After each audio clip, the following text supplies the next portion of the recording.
Welcome to Pindar Poetry. We hope you learned something new. In this video, I will explain how to make healthy kimchi at home. First, gather your fresh ingredients, including 1 large napa cabbage and a 1/4 cup of sea salt. Begin by preparing the cabbage. Cut it into 2-inch pieces, then rinse thoroughly under cold water. This initial step is crucial for cleanliness and preparing the cabbage to absorb the salt properly. Ensure all your tools are clean and ready for the next steps. Now, let's get that cabbage perfectly salted. Evenly coat all the 2-inch cabbage pieces with a 1/4 cup of sea salt. Allow the cabbage to sit for about 2 hours, making sure to turn it every 30 minutes so the salt distributes evenly.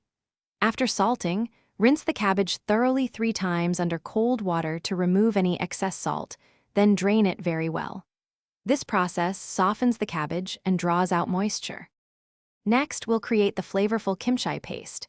In a food processor, combine 1 cup of gochugaru, 6 cloves of garlic, and a 2-inch piece of fresh ginger.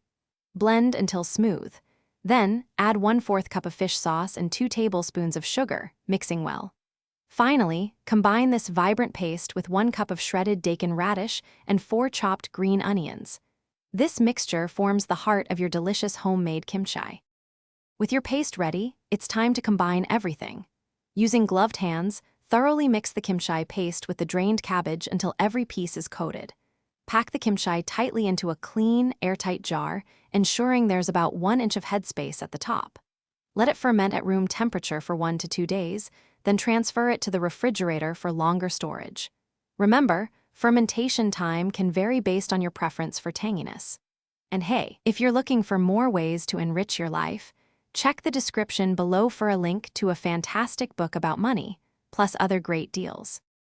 Thanks for watching. Consider subscribing if we helped you.